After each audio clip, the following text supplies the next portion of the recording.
This is something we've been talking forever. But now they've discovered it with $1 billion research. And I have seen hundreds and thousands of people who just become healthy and well. If something appears on my plate, if I just feel this, I know what to eat and what not to eat. You eat something today and see, just learn to observe how agile and how active your body feels after eating this food.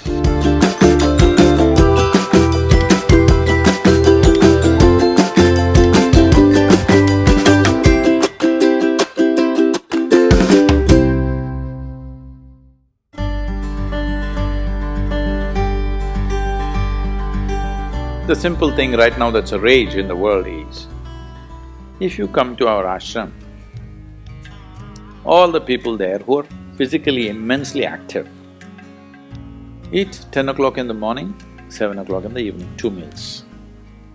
How many doctors have been telling me that they will die of malnourishment, this will happen, that will happen, you must do this, you must do that. I eat only 1 meal a day most of the days. One big meal I eat and that's it. And doctors telling me, no, Sadguru, the way you're traveling, this will happen, that will happen, you must eat at least once in 4 hours, something you must eat. I said, leave me alone, I'm doing fine. But now, a big university in America comes up with this called intermittent fasting. It's not nonsense, it's good, but they rediscovered something that we have known forever. Now everybody is saying there must be a 16-hour gap. Then all your ailments will go away. What the hell were we saying all these thousands of years? The simple thing is, there are many aspects to this, psychological, physiological. But now cancer is on the rise in the world. A cancerous cell is like a criminal in the society. All of us have in our bodies. Only if they become… their concentration becomes more than what they should be, or they gang up and locate themselves in one place, they become like organized crime. There are pickpockets in Kochi, I'm sure. Hello? There are small-time criminals, individually operating in twos and threes. We don't take it very seriously, we leave it because it happens. But suppose all 100 of them got organized into a organized crime, now we will crack down. Because we know now it becomes a threat to the society. Similarly, cancerous cells are like this. Criminals, they're moving around, doing some damage. Their only problem is, right now, they're generally eating about 8 to 12 times more than what the other cells are eating. So if you just give sufficient break between one meal and the other, most of them will die because they cannot survive. This is something we've been talking forever. But now they've discovered it with $1 billion research. And I have seen hundreds and thousands of people who just become healthy and well simply because they're not fueling up all the time when the tank is filling. In the yoga center, all the time people are physically active. So everybody is very hungry by the time it's 3:30, 4 o'clock in the evening, they're extremely hungry. But we learn to live with that because empty stomach and hunger are two different things. Hunger means your energy levels start dropping. But empty stomach is a good thing. In the yogic sciences, today modern science also is coming in line with this. But what we know by our experience, you will spend $1 billion to come there. Because research is all about how many $1 million, that's how it is. Your body and your brain works at its best only when your stomach is empty. So we always make sure we eat in such a way, how much ever we eat, our stomach must be always empty within 2 to 2.5 hours' time maximum. So we go to bed hungry always. People think they cannot sleep. They can sleep. On an average, for 25 years on an average, I slept only 2.5 to 3 hours. These days I'm getting little lazy and sleeping anywhere between 3.5 to 4.5 hours in spite of the level of travel that I have. When I say level of travel, if I say my level of travel in the next few days, you will fall off your chair. Yes? Should I tell you? No, not necessarily. Because in the next 10 days, I'm in 5 different countries doing I don't know how many events, all kinds of events. So, you're able to keep this up simply because you don't overeat. It's very, very important. Everybody eats 2 meals, I generally eat only 1 meal, 4:35 in the evening, because I don't like to sit in front of the plate and worry about how much to eat. I like to eat well. So, 4:35 in the evening, if I eat a meal, it's only next day. Is this enough? Am I looking okay? Hello? Because any correction and purification that needs to happen in the body, your stomach needs to be empty. It's very, very important. Otherwise, the purification on the cellular level will not happen. You pile up things and then you have all kinds of problems.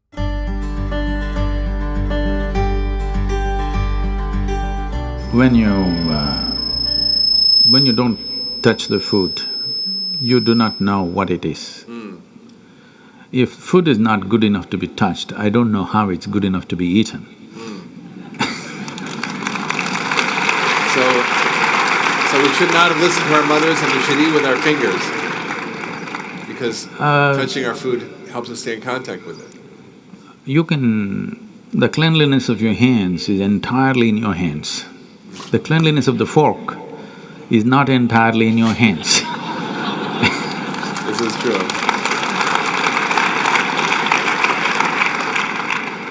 And nobody else but you have used these hands. So, there is an assurance as to how clean or not clean it is right now. The fork, you do not know who's used it, how they've used it, for what they used it. And all they have to do is wipe it with a tissue and give it to you and it looks pretty clean. Above all, you don't feel the food. The first thing that's been taught to us is, if food appears in front of you, to hold your hands upon the food for a few moments, just to feel how the food is. If something appears on my plate, if I just feel this, I know what to eat and what not to eat, what I should not eat. I don't taste it and then reject it, I just don't eat. Because my hands are the first level, not tasting in the sense the tongue tastes, but knowing the food. First thing is knowing the food. You want to know a person, you guys go and shake their hands. I'm usually avoiding that, but That's a good strategy. But the food that's going to become a part of you, first thing is your hands. Even if you physically don't touch it, just being conscious and being there, it clearly tells you how the food will behave within you. Whether this particular food on this particular day, should it go into you or not, because every day your body is not the same thing. Every day, every moment it's different. If you feel the food, you just know whether this food has to go into you on this day or not. If that much awareness is brought in, we don't have to go on telling people what they should eat. Every meal they must decide what they should eat in that meal. There is no one prescription that this is what you should eat for your life. That will feel too claustrophobic, that only this I can eat.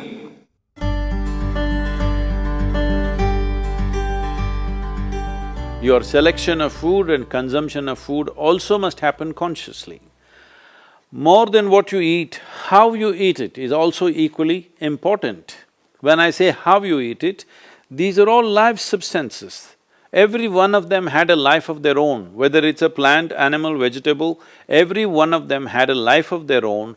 Now in some way, you're making food out of it, you must consume it with utmost gratitude. If you approach it with a certain sense of gratitude and reverence towards the food that you eat, when I say reverence, it may feel like too much for you, but I'm asking you, let's say we put you in a room and you had nothing to eat for 5 days. If God appears in front of you, what will you ask for? Food? So that's how important it is. You must understand the food on your plate is not just a substance, it is not a material, it is not a commodity, it is life. It is the life-making material for you. So you must treat it as such.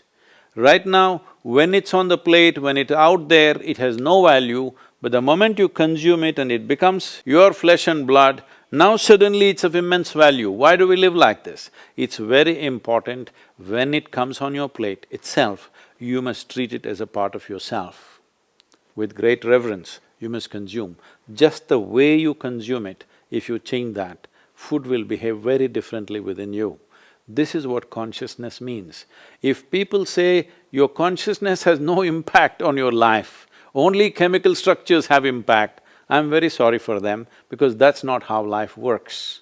Human consciousness has a deep and profound impact on everything that we touch, especially the food that we are making another life as a part of ourselves. When we are doing such an act, it's very, very important we treat it with utmost gratitude and reverence.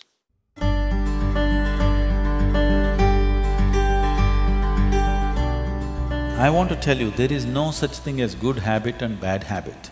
Habit means you are functioning unconsciously.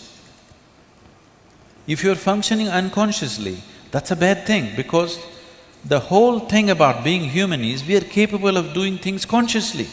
That is the beauty of being human, that we can do everything consciously. What an animal does unconsciously, we can do the same thing consciously. We can eat unconsciously or we can eat consciously. We can breathe unconsciously or we can breathe consciously. Everything that we can do it consciously. The moment we do something consciously, suddenly that human being looks very refined and wonderful. Just because somebody walks and speaks consciously, doesn't he become a beautiful human being? Yes or no? That's all. So why is it that we are trying to develop habits as if there's a good thing? Habit means fixed realities where you don't have to think. You get up in the morning and it'll happen to you. No, don't try to automize your life. That is not efficiency, that is the efficiency of the machine. This one is supposed to function intelligently and consciously. Nobody is expecting it to function like a machine.